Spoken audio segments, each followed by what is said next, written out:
Welcome to another episode of Search News You Can Use with me, Dr. Marie Haynes. Passage-based ranking is live. Did you notice a difference? We saw significant changes across many of our clients, but they're really hard to identify because a lot of things went on in the last couple of weeks. So in this episode, I'm going to share with you some of the patterns that I've seen so far. It's far too early for us to say anything super conclusive about passage-based ranking, but Google's made a pretty big deal about this, and I think it's a big change that's going to affect a lot of websites in ways that are really hard to measure. I'm going to go into more detail about that later on in the podcast. But before we get too far, I should mention that this podcast corresponds with episode number 171 of Search News You Can Use, which you can find by going to mariehaynes.com/newsletter. And also, as it seems like we have a bunch of new readers and listeners this week, thanks to being mentioned by Ahrefs as one of the best marketing newsletters. Thanks for that, Ahrefs. I'll just briefly mention, for those of you who are new to newsletter and to podcast, we have two versions of our newsletter. In the free version, we try to share the most important Google announcements and news that pretty much everybody in SEO should be caught up on every week. And in the paid version, which is currently $18 a month, you also get more of my insight into what Google's doing and a lot more content and tips. At MHC, we currently have 10 of us and soon to be 12 or 13 as we're about to hire a crew of new trainees. And every single person on the team is involved in finding and writing about the best SEO tips we can find on Twitter, on Reddit, and on some of the great articles that are published by our community each week. You know, I should tell you a funny story about our interviews last week. So we had over 500 applicants for our training position at MHC, and we've narrowed it down to 12 people to interview, which was not an easy task. And let me tell you, it's going to be really hard to choose out of those 12 people. We're going to hire 2 or 3 because pretty much everybody we've interviewed so far has been really, really interesting, really smart, and looks like they'd fit in extremely well. But I wanted to tell you about one of the interviews where I completely lost it. So I'm doing these interviews with Summer. If you've engaged with Marie Haynes Consulting on social media, then you know Summer because she runs our social accounts and she does a ton of other stuff for us at MHC. And so because we're working from home, Summer's helping me with the interviews over Zoom, and Summer starts explaining each interview by saying that her pets are there. And because we're working from home remotely, there could be some distractions. So we're in the middle of this deep conversation with one of the applicants when all of a sudden I see on my Zoom call this door behind Summer just very slowly opens. I can't see who it is. I just see it slowly opening. It reminded me of that BBC interview where the kids ran into the guy's room and then the nanny ran in to get the kids, although it wasn't quite as funny as that. And then a few seconds later, all of a sudden, this little brown and white paw starts to slowly creep up the screen from Summer's chest all the way up to her face.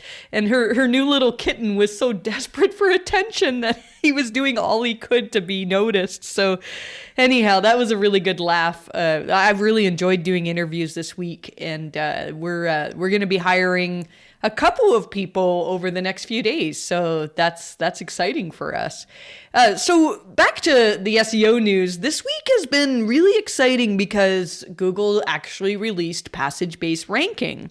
You know, I haven't seen a lot of people talking about this change so far, but it seems to be having a big effect on a great number of sites. And I've seen a number of sites that did not fare well so far with passage-based ranking. I think it's going to be a super confusing time for SEOs. In a second, I'm going to share my very early thoughts on what we're seeing so far. And I'm also going to talk about a few other things. I should mention, I'm going to talk about a Reddit post from John Mueller that it disappeared, but it's got a lot of really good information about Google's algorithms. And so I'm going to share on that and how Google's algorithms differ from manual actions. I'll talk just a little bit about a manual action that we got lifted this week as well. They're getting very, very hard to get manual actions lifted. Before we get into all of that, let's just share some of the most important news that's happened outside of passage-based ranking this week. So Google announced via the Google Search Liaison Twitter account this week that back in November, and I'm recording this in February now, back in November, they made some significant changes to how image search works.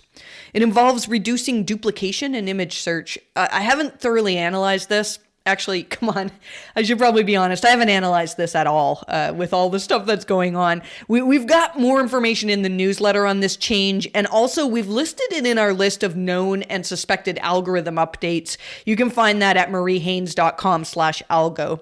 So if you rely on image search, this is something you probably should be paying attention to. I think I might look back at some of the sites that we analyzed that saw drops in November, maybe just to see if we can connect that to image search changes. It's not something that we've looked into in great detail, but it sounds like something that could affect a great number of sites. And speaking of images, John Mueller shared some best practices for image use that we've listed in newsletter as well. Another tip which I pulled out of newsletter, and I think will affect a lot of people, is that your GDPR banner, the banner that you put up, a couple of years ago, there was a big fuss made out of, especially European sites, that you need to have a banner explaining your GDPR cookies use and all that stuff. That can affect your core web vitals when it becomes a ranking factor in May. And speaking of core web vitals, John Mueller mentioned in a hangout that even no indexed pages can contribute to your Google's assessment of your core web vitals. So this is really interesting because we've always said that Google's algorithms basically assess your website based on what pages are in the index. The discussion on Twitter this week was basically saying that if your shopping cart page that's not in Google's index has a horrible user experience, well, that could affect your core web vitals scores, and that could affect your site's ability to rank in Google. So this is very interesting that even no indexed pages that are useful or important to searchers are going to be contributing to your score for core web vitals. Does anybody else find that now that we know that core web vitals, and in particular the cumulative layout shifts, are going to be a part of Google's algorithm, that you get like super judgy when surfing the web? The other day I accidentally tapped on an ad because my phone, a site I was on did a CLS shift, and I tapped on an ad by mistake, and I actually started saying out loud, "Google's gonna get you in May." In reality though, it wouldn't surprise me if when this does roll around and we actually do get core web vitals as a ranking factor, that we don't see significant change, other than maybe some of the really worst offenders losing rankings. Google doesn't often pre-announce changes to ranking factors. And when they have in the past, those algorithm updates that were supposed to be a really big deal, they really didn't have a lot of teeth. The ones I can think of right now are Google saying that HTTPS would be a ranking factor, and that page speed would be a ranking factor, and maybe also that sites with mobile interstitials could be demoted. But really, with all of those, it turned out that none of those things really had a dramatic effect, at least I could see, on websites. I still think you should be working on your core web vitals though, because the more you can do to make your website user-friendly, the better, even if it doesn't matter specifically for SEO. I think it will, don't get me wrong, but I think it may not be as drastic an effect as some people are predicting. But the more you can do to help improve user experience, the better. All right, let's talk about passage-based ranking. Danny Sullivan announced via the Google Search Liaison Twitter account that on February 10th in the afternoon in Pacific time, Google launched passage-based ranking. And it's only for English queries right now and only in the United States. The tweet says that it'll come out for more countries in the future, and also more languages. And also what I really like is that the tweet says that they've promised to let us know when they make these future updates. So when passage-based ranking, gosh, I got to learn how to say that. passage-based ranking becomes a thing for the rest of the world, then Google's going to let us know about that. So that's really good. So let's get back to when Google first told us on Twitter about this thing that they called passage-based ranking. In October of last year, the Google Search Liaison account tweeted, I'm going to quote here, "Last week, we shared about how we will soon identify individual passages of a web page to better understand how relevant a page is to a search. This will be a global change improving 7% of queries." So first, let's talk about this idea that this change will improve 7% of queries. That's not a small change. To put this in context, think about how strong of an effect the Penguin algorithm had when it rolled out. I bet you that many of you can remember where you were on April 24th, 2012. Because I've seen story after story of people losing rankings to a massive degree after being demoted by the Penguin algorithm. When Penguin rolled out, Google told us that it affected 3% of the search results. And passage-based ranking affects 7%. So this is no small change. Now, the Panda algorithm, which again was a massive change introduced in search, it was bigger than this. It impacted 12% of search results when it first initially came out. From what I've seen so far in analyzing our clients that seem to be affected by something around February 10th when this rolled out, it really is an interesting pattern. I've been debating on how much to share in this podcast because we're only a few days into this update and there's a lot of complicating factors in analytics. As I've mentioned in the last few weeks of podcast, a lot of websites were hit with Google Analytics referral spam, which this time is no easy matter to filter out. We've talked in newsletter and podcast in the weeks past on different ways that you can filter out this referral bot spam, but it's not easy. So say, for sites that a lot of sites saw like a massive spike of say 400% traffic increases on January 31st, although a lot of the sites with, and this was the bot traffic, a lot of sites that got this bot traffic, it wasn't all on January 31st. It was basically the first week of February. And so what we're seeing for a lot of these sites is we see this big spike, which I don't think is related at all to passage-based ranking, but it's going to be really confusing when you're looking at your analytics and trying to figure out what the heck happened in early February. So we see this big spike, and then we see that it's followed with a very small decline in traffic starting on February 10th. In some cases, February 11th. And it can be challenging to see that decline because of the big spike that's there with the bot traffic. The sites that we're seeing that have declines, they all seem to have just a very gradual reduction in traffic. So this can happen following a Google update, but if I think back to significant changes that happened in the past, like Panda or Penguin, or even major core updates, like say the August 1st, 2018 Medic update, most of the sites that were affected saw a dramatic sudden change, either positive or negative, and it usually happens within 24 hours of the release of that update. I don't see a dramatic sudden change for any of our clients, but I do see this gradual change that seems to start around February 10th for a lot of sites. Now, we do have quite a few clients that see increases February 10th or thereabouts, but in each of these cases, I feel like the increase could be explained by something other than passage-based ranking. As much as I'd love to say that our clients benefited from this, last week was Valentine's Day, and a number of our clients saw really nice seasonal increases due to Valentine's Day. So here's the part that I want to share that is the most interesting. And I do need to say that I'm hesitating just a little bit in sharing this because I've only had time to dig into just a small handful of sites at this point.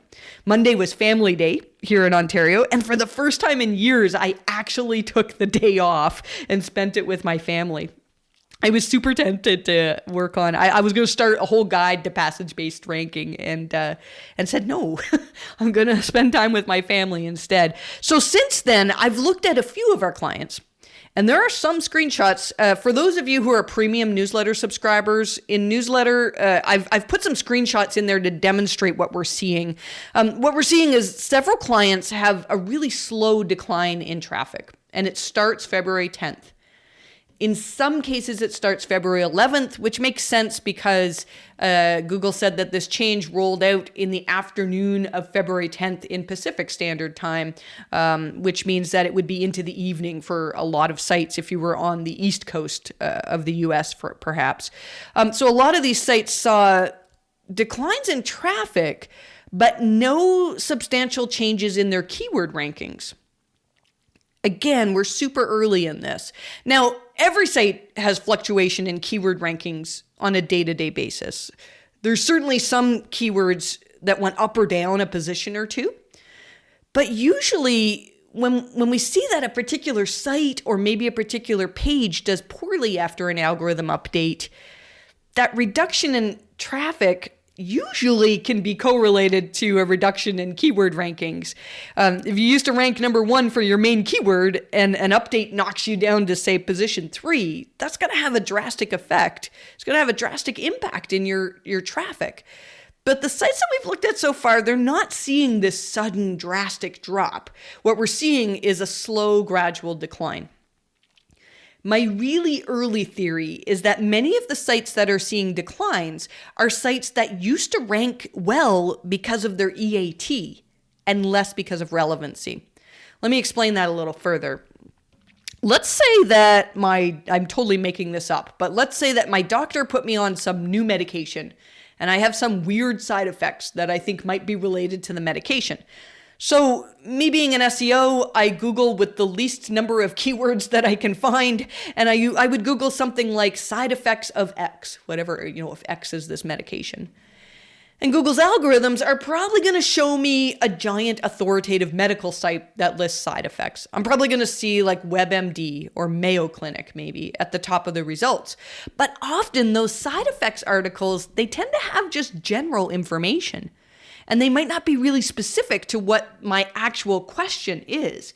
So I might see on WebMD that maybe one of the side effects of this medication is some kind of a skin rash, but that doesn't really answer my question. I basically am looking for examples of this very specific skin rash, and could it be connected to this new medication? So let's say I reformulate my query. I'm used to searching with really short terms like side effects of X, but Google, we know now, wants to use natural language processing to better understand what I'm asking. So what if instead of searching for side effects of X, I asked my query in the form of an actual question to find out my answer? So I might search for something like, why do I have little red bumps on the inside of my arm after starting X medication? In that case, Google would probably still show me the authoritative medical sites, the WebMDs, the Mayo Clinics, and all those that have articles on the side effects of that medication. But what if there was a thread on an obscure forum, or maybe like a Reddit thread, where somebody specifically talks about their personal experience with some little bumps that they got and how they went away after stopping this medication? Now, you can see why Google might be hesitant to rank a forum post or even a Reddit post, because in most cases, people who are giving medical advice on Reddit, they're probably not qualified to do so. But does that make that post less helpful for me? It might be actually the best answer for my query. I keep talking about this movie that Google put out called Trillions of Questions, where they talk about how the algorithms work. If you haven't seen it, you need to watch it. You should stop listening to this podcast and go watch this video, because it tells, I've learned so much about how Google's algorithms work just by watching this video a few times. They mention in this movie how at some point a few years ago, they decided to put more weight on authoritativeness. Probably mostly for YMYL queries. The way that I understand it is what they're trying to say is, all right, this is a medical query and we don't have a great relevant answer, and we don't want to risk showing searchers a potentially dangerous answer. And hey, the Mayo Clinic has some page that's loosely relevant, so let's show them that, because we know we can trust the Mayo Clinic's content. I really think that with passage-based ranking, in some cases, Google may start to actually weigh relevancy higher now that they can determine that a particular passage on a page really is a relevant answer to a searcher's query. It's also in this movie that Prabhakar Raghavan from Google shared about how Google will use passages. Now, his words caused a little bit of confusion because he used the word indexing here. He said, quote, "We've recently made a breakthrough in ranking, and we are now able not to just index web pages, but individual passages from the pages. By better understanding the relevancy of specific passages, not just the overall page, we can find that needle in a haystack, the information that you're looking for." Now, don't get hung up on the use of the word index in here. Barry Schwartz followed up on this, and Google confirmed that they're not indexing passages and that we actually should be calling this passage-based ranking as opposed to indexing. They're now able to find passages on pages that are relevant enough to rank, even if the entire page itself is not the best. The thing that makes passage-based ranking challenging to analyze, though, is that I'm still really positive that there was some kind of very significant update on Google's side that happened on February 6th, so just a few days before they released passage-based ranking. Again, passage-based ranking started February 10th, and some sites didn't see the effect till the 11th. Barry Schwartz reported that February 8th was an unannounced update. And we do have a couple of sites that look like February 8th was the start of a change, but we have a lot of sites in our profile that really do look typical of what we see after an algorithm update. And it looks like there was something that happened on Google's side on February 6th. So when you combine this change with the Google Analytics referral spam that happened just a couple days before that to many sites across the web, and also the fact that passage-based ranking rolled out on February 10th, it means that the first week of February is a complete mess for a lot of websites. This reminds me of back in 2012. I don't know how many of you will remember when Google launched the exact match domain update. It was on September 28th, 2012, and they made like a super big deal about it. But what they didn't tell us was that on September 27th, the day before, they launched a really big Panda update. I had a bunch of people reach out to me at that time asking why they'd been hit by the EMD update. And in every case, it was super obvious that the site was a Panda victim. Actually, that's not true. I did have one site that contacted me that was affected by the EMD update, and it was a website that was called something like WordPress. Oh, it was bestwordpressthemes.biz or something like that. And it used to rank number 1 for best WordPress themes.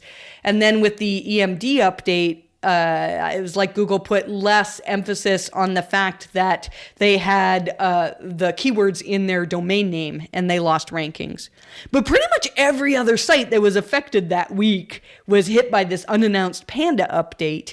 And Google confused everybody by not sharing the news that they'd had a Panda update and making a big deal out of EMD at the time. And I feel like that is what happened here. I mean, I do think that passage-based ranking is a big thing.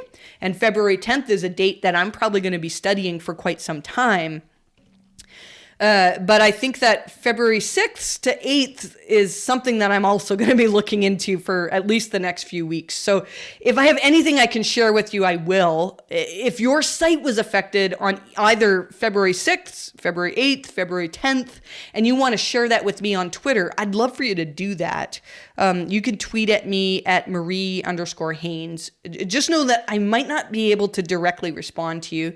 This is something I'm actually finding kind of challenging lately. I've always made a point of responding to every Twitter conversation that I can, provided they're not abusive or just outright rude. I figure if somebody takes the time to talk to me, I should probably respond to them. But last week I passed the 30,000 follower mark on Twitter, and I realized there's just not enough hours in the day for me to help everybody who asks a question. My 12-year-old daughter, she's still on at me about how she has more followers on TikTok than I have on Twitter. I think she has about 40,000 on TikTok. She has these two things she keeps saying to me. She says, "Imagine only having 30,000 followers." And I say, "Imagine having 40,000 followers and not making any money off of it." We have a good laugh. And then the second thing she says to me is, imagine not being able to do the renegade. So if you don't know, the renegade is it's a TikTok dance, and also it's a Fortnite emote. And I have zero dance skill, despite the fact that my mom was a professional dancer. She had a full scholarship to the Royal Ballet, but I can't dance worth beans. But what my daughter doesn't know is that I found this WikiHow tutorial with step-by-step instructions on how to do the renegade. So I'm learning a little bit each day. So the next time she says, imagine not being able to do the renegade, I'm just going to do it, and I'm going to completely blow her mind. So I got to remember to practice that after podcast recording today. Still, it does really help me when you share your sites and your screenshots and any information you have about your traffic drops. And of course, if you've suffered a traffic drop and you actually want to hire my team to look into it specifically, then you can reach out to us at help@mariehaynes.com.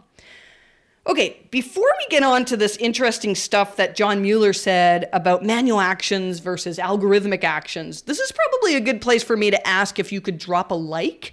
Whatever your platform is, whatever you're listening to this on, that really helps the podcast get heard by more people, which encourages me to keep doing this and providing as much helpful information as I can. So if you get any value out of me babbling on about what's changing in SEO and how you can improve your site, I'd love for you to leave a like or even a comment on whatever you're listening to here.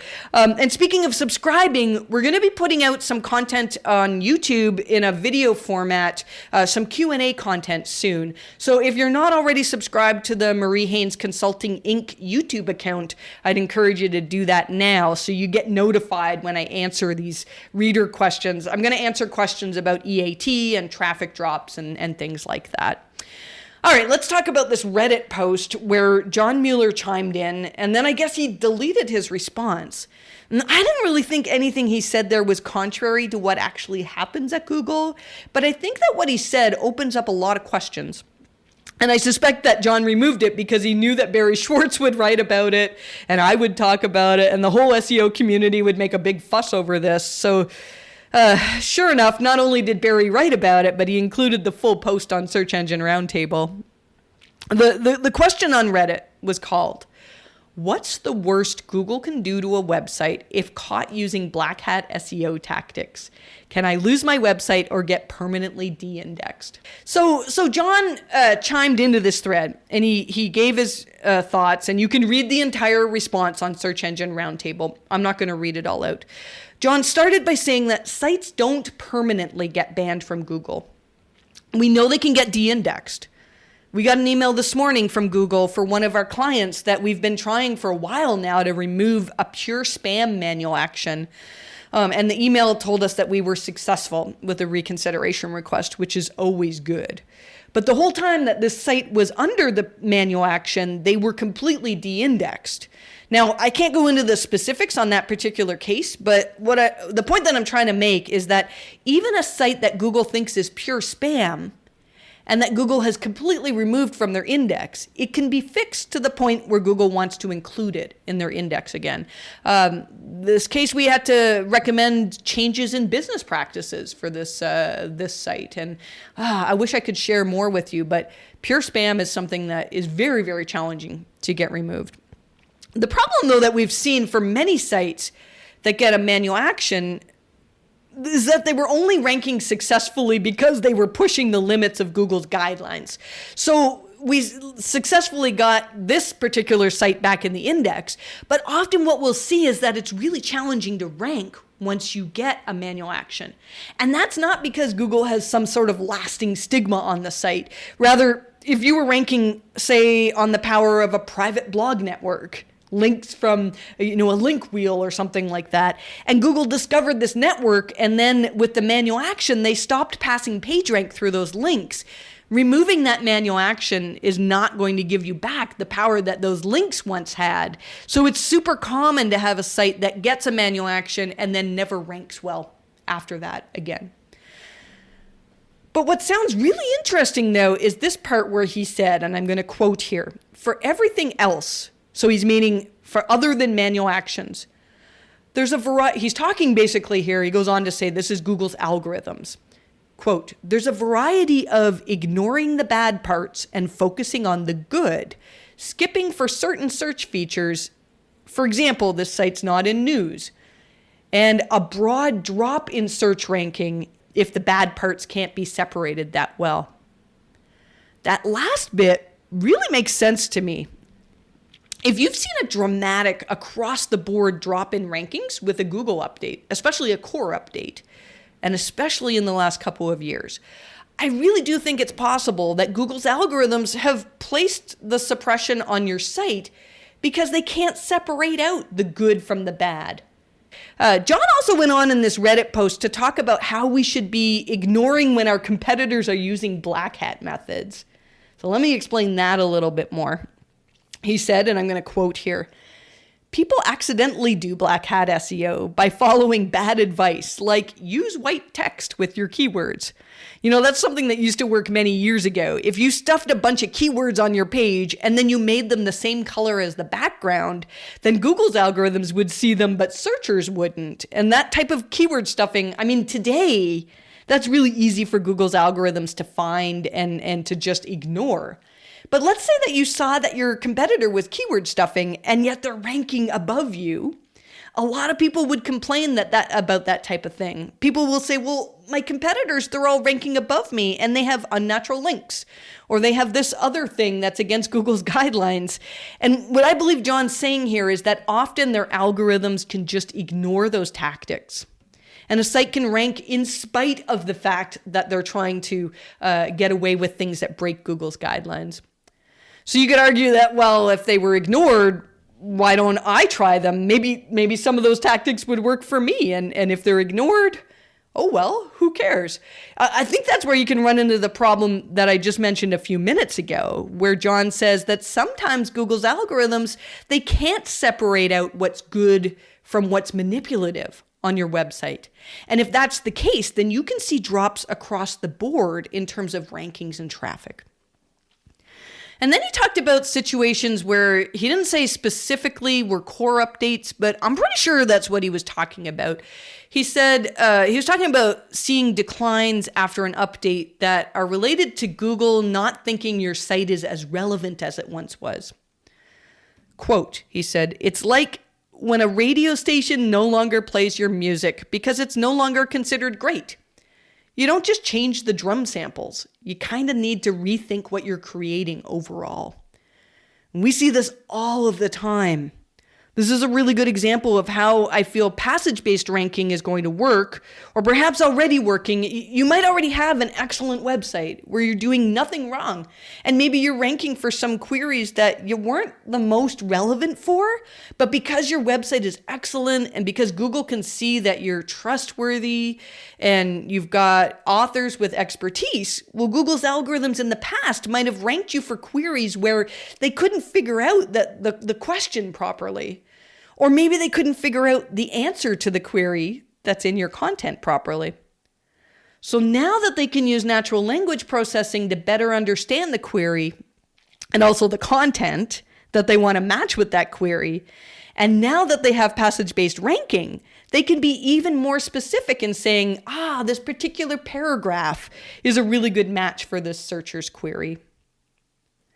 I keep going back to how the last revision in the Quality Raters guidelines added several new examples to show the raters how to assess whether a searcher's needs have been met. The more we analyze specific pages or keywords that aren't doing well for clients after core updates, and we look at which pages Google has actually rewarded from their competitors after this update, we can see that Google's doing a better and better job at showing searchers the content that they're actually looking for.